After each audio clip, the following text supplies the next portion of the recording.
sing. We are live. Yay! And we have a ghost story. We did Old Clip Clop the other day, and that was a pretty scary ghost story. Remember, like, that was. At least the picture. Yeah. This is not a scary. This is a ghost story, but it's not. It's a sweet story. It is called Leo, A Ghost Story by Mac Barnett, pictures by Christian Robinson. And I love this book. And maybe if I've been to your school, you've probably heard me read it because I just love it so much. Let me tell you. This is Leo. Most people cannot see him. But you can. Leo is a ghost. For many years, Leo lived by himself in a house on the edge of the city, reading books and drawing pictures in the dust. Well, one spring day, a family moved in. Leo was so glad to have company. On the family's first night, he made them mint tea and honey toast, and Leo thought he was being a good host, right? But the family saw things differently. They couldn't see him. Ah! They hid in the bathroom, and they locked the door. "This house is haunted," said the man. "Gary, I'm scared," said the woman. "I hate tea," said the boy, "and I hate ghosts." They did not know that Leo was floating above the tub.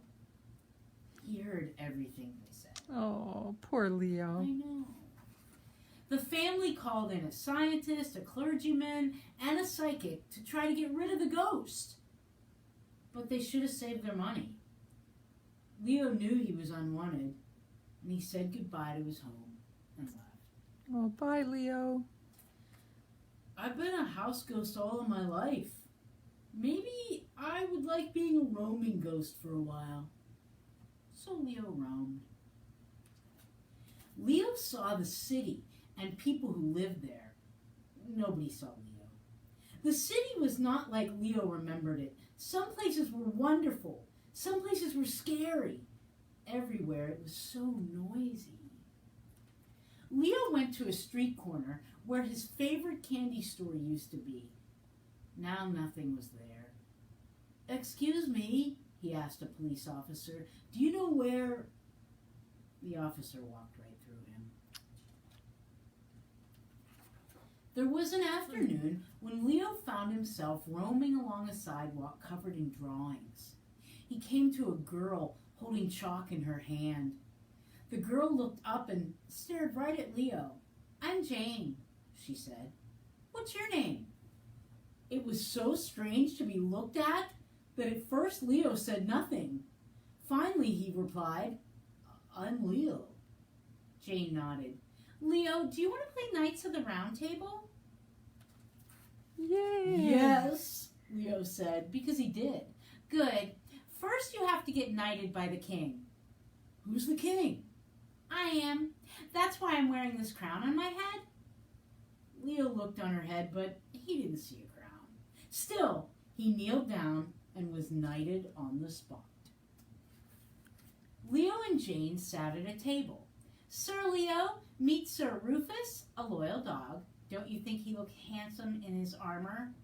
"Yes," he bowed at an empty chair. "And Sir Leo, this is Sir Muse, a loyal cat. Don't you find his whiskers wise looking?" "I do." He bowed again at another empty chair. "And finally, this is Sir Squawks." "A loyal bird?" "No. Sir Squawks is a giant hamster." "Oh, sorry. Well, I'm not wearing my glasses." "I guess." "Jane!" A woman's voice came from another room. "Tell your imaginary friends goodbye and come down to dinner." "Fine," Jane said, and she turned to Leo. "My mom doesn't think imaginary friends are worthwhile, but I think you're great." And with that, she stood up and went to the kitchen. Leo felt awful. "She thinks I'm imaginary. If I tell her I'm a ghost, I will scare her away." Poor Leo. What will he I do? know. It was a conundrum. Dilemma. Yes. After dinner, Jane returned to her room and gave Leo a sword. They snuck into a cave, slew a dragon, and stole all of his loot. When Leo closed his eyes, he could almost see the gold coins and green scales. After a glorious feast, it was time for bed. Jane gave Leo a pillow and a sheet. "Don't tell Sir Ruffs, but you're my best imaginary friend." "Yes," said Leo. He was so happy he couldn't even sleep. Leo went to the living room so he wouldn't wake Jane with his rustling. All night he lay on the floor designing his coat of arms. And so Leo was awake when a sneak thief climbed through the window. "Halt!" cried Leo. But the thief passed through him on his way to the silverware. Later, Leo would not be able to say where the idea came from, but he threw a bed sheet over himself, and he flew at the thief, who was so frightened he dropped all of the salad forks. Leo chased the man into a closet and slammed the door shut and locked him inside. It was very well done. I agree. The sound of the door woke Jane, who called the police and roused her mother. A squad car came and hauled the man off to jail. And that was that.